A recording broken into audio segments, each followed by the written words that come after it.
ഞാൻ എലൈറ്റിന്റെ ക്രഷറിൽ CCTV install ചെയ്യാൻ വന്നപ്പോഴേ ഇവിടെ ഇന്റർനെറ്റ് കണക്ഷന്റെ ഒരു ടീമും കൂടി ഉണ്ട്.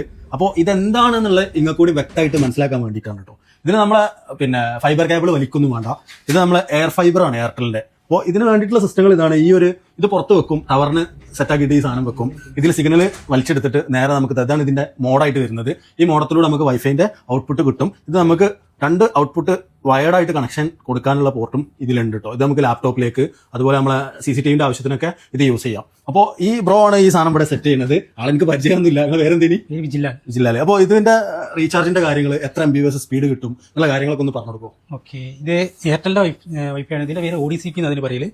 ഇതിന് AP എന്ന് പറയും. നമ്മൾ മോഡെന്നാ പറയാം. നമ്മൾ സാധാരണ മോഡെന്നാ പറയാം. ഇത് 2500 ഇതിന് പ്ലാൻ. നമ്മൾ ചെയ്യുമ്പോഴുള്ള പ്ലാന് അതായത് 2500 100 MB 40 MB per second 30 MB per second. കൂടാതെ ഇതിലൂടെ IPTV ഉണ്ട്. അതായത് ഇപ്പോൾ പണ്ടൊക്കെ ഡിഷിന്റെ ഇതിലായിരുന്നു കൊട്ടയുള്ള ടൈപ്പ് ചെയ്യുന്നു സെറ്റ് ബോക്സ്. അപ്പോൾ അത് വേണ്ടപ്പോൾ നേരെ വൈഫൈ ആയിട്ട് കണക്ട് ചെയ്താൽ നമുക്ക് TV ചാനലും കിട്ടും.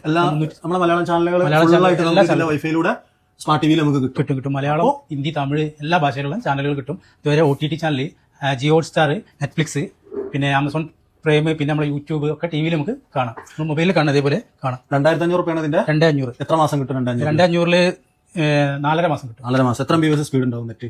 40ന്റെ ഉണ്ട്, 100ന്റെ ഉണ്ട്. IPTV ഉള്ളത് 40ന്റെ IPTV ഇല്ല, 100ന്റെയിലും 30ന്റെയിലാണ് IPTV ഉള്ളത്. ഓക്കെ, അപ്പൊ ഇവിടെ നമ്മൾ ഒപ്റ്റിക്കൽ ഫൈബർ അല്ല വലിക്കുന്നത്. ഈ ഒരു എയർ ഫൈബർ വെച്ചിട്ടാണ് നമ്മളിവിടെ CCTVന്റെ നെറ്റിന്റെ കണക്ഷനും കാര്യങ്ങളൊക്കെ നമ്മൾ ഈ ഒരു സംഭവത്തിലൂടെയാണ് നമുക്ക് നെറ്റിന്റെ കണക്ഷനും കാര്യങ്ങളൊക്കെ കിട്ടുന്നത് കേട്ടോ. അപ്പൊ നിങ്ങൾക്കും ഇതുപോലത്തെ സംഭവങ്ങളൊക്കെ നെറ്റ് കിട്ടാൻ ബുദ്ധിമുട്ടുള്ള ഏരിയകളാണെങ്കിൽ നിങ്ങൾ എയർടെലിന്റെ ടീമിനായിട്ട് കോൺടാക്ട് ചെയ്യുക. അങ്ങനെ തന്നെ ചെയ്യല്. എയർടെലിന്റെ ടീം വന്നിട്ട് നിങ്ങൾക്ക് അവിടെ നെറ്റ്വർക്ക് അവൈലബിൾ ആണോ എന്ന് ചെക്ക് ചെയ്യും. കറക്റ്റ് ആയിട്ട് നിങ്ങൾക്ക് നെറ്റ്വർക്ക് അവൈലബിൾ ആണെങ്കിൽ നിങ്ങൾക്ക് ഇതുപോലത്തെ പ്രോഡക്റ്റ് അവിടെ സെറ്റ് ചെയ്യാം. ഇതിലെ നിങ്ങൾക്ക് എല്ലാ സംഭവങ്ങൾക്കും ബോസ് പറഞ്ഞ പോലെ തന്നെ എല്ലാ സംഭവങ്ങളും യൂസ് ചെയ്യാൻ പറ്റും. അപ്പോൾ വീഡിയോ ഇഷ്ടപ്പെട്ട എല്ലാവർക്കും ഒന്ന് ഷെയർ ചെയ്ത് കൊടുക്കുക. നമ്മുടെ പേജൊക്കെ ഒന്ന് ഫോളോ ചെയ്യുക, സപ്പോർട്ട് ചെയ്യുക. Okay, thank you.